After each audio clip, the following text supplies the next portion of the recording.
Thank you, Mr Davies. It's a pleasure to serve under your chairmanship. Can I congratulate the honourable member for Bristol North West on securing what is a really important debate that I'm pleased to speak in, particularly following the debate I held in this place last week on nurture care and early intervention in primary schools. In particular, it feeds in quite nicely.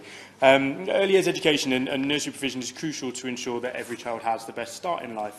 Last week I spoke about that in terms of primary schools, but even in that debate I said that the need for support starts even earlier than that.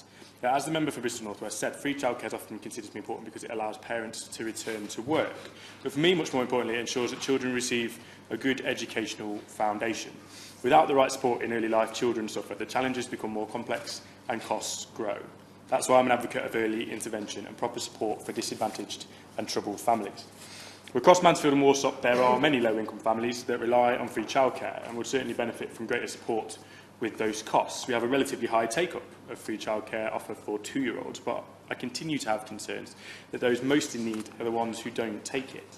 And of course, the financial viability of those free places for the nurseries themselves is a huge challenge. There's been an increase in costs for nursery owners because of payroll costs and other elements of inflation. The funding offered by the government to support childcare providers hasn't increased proportionately. It's consistently raised with me by local providers, and one local nursery owner has also raised a very valid point about wages and staffing. But generally, nursery staff are not particularly well paid, and the progression can be unclear, which means there's a high turnover of staff, and providers can't retain their best and most experienced people. After a few years working in childcare, many people will leave the sector and go elsewhere looking for better wages. When we discuss the costs and benefits of free childcare, we need to look at these aspects as well. I know from my own experience with now 5- and 2-year-old boys that the attachments they make to nursery staff are important and emotional ones. My boys come from a safe and loving home. It stands to reason that for those children from the hardest backgrounds with problems at home, those relationships and the structure and safety of nursery is even more important. High levels of staff turnover is not helpful in delivering that continuity of care.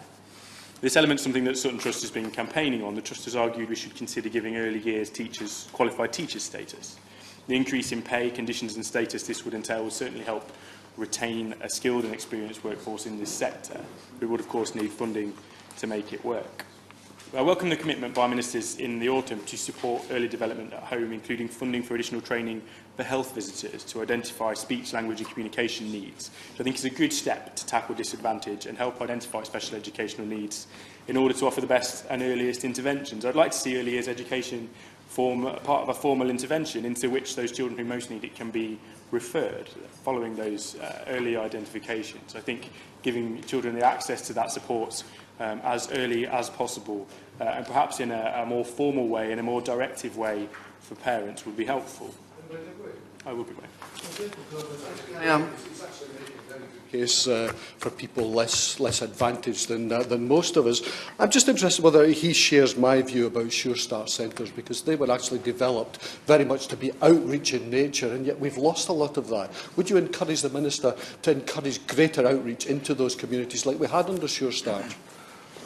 I thank you for that. I think it's an interesting prospect. The Sure Start centres and the idea behind Sure Start centres is very positive, and we do need that early support and intervention for families. We need that hub for families to be able to come and get it. Whether Sure Start centres are always the right place for that, as the member for Bristol North West himself said, the take-up is often middle-class families and people who perhaps have the social capital to be able to go out and find that support, when maybe it could be more focused and targeted at those who most need it.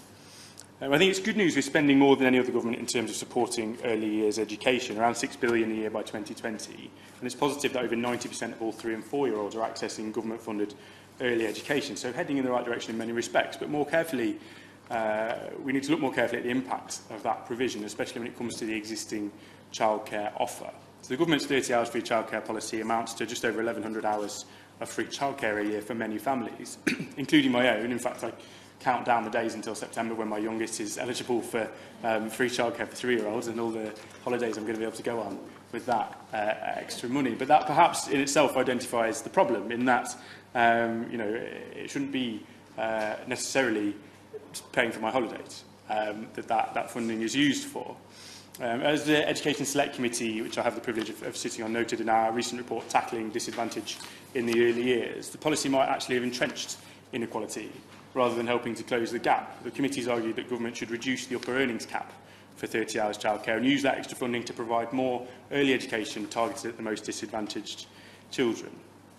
Whilst in 2016, a two-parent family on the national living wage with annual earnings of £19,000 a year received 6% more childcare support than a two-parent family on £100,000 a year, the former now receives 20% less childcare support than the latter, and that is because it's increased for wealthier parents, not the other way around. But that's according to the Education Policy Institute. And there is a balance, of course, to all these things, providing value and support for people who are in work and people feeling that there is a benefit to going to work is a very important element. But perhaps this has moved slightly too far away from prioritising the children who most need that early intervention and early support through the education system. The Social Mobility Index places Mansfield 524th out of 533 constituencies in England for social mobility. Social justice is an issue I care passionately about, something that's the centre of my work for Mansfield and Warsop. One of the best ways to tackle that low social mobility is by improving education, improving early support and earlier interventions focused on those most vulnerable children and families. I hope the Minister will commit to look at ways in that we can reform this education system right from the start, from those early years, in order to support the most disadvantaged children, including many from Mansfield.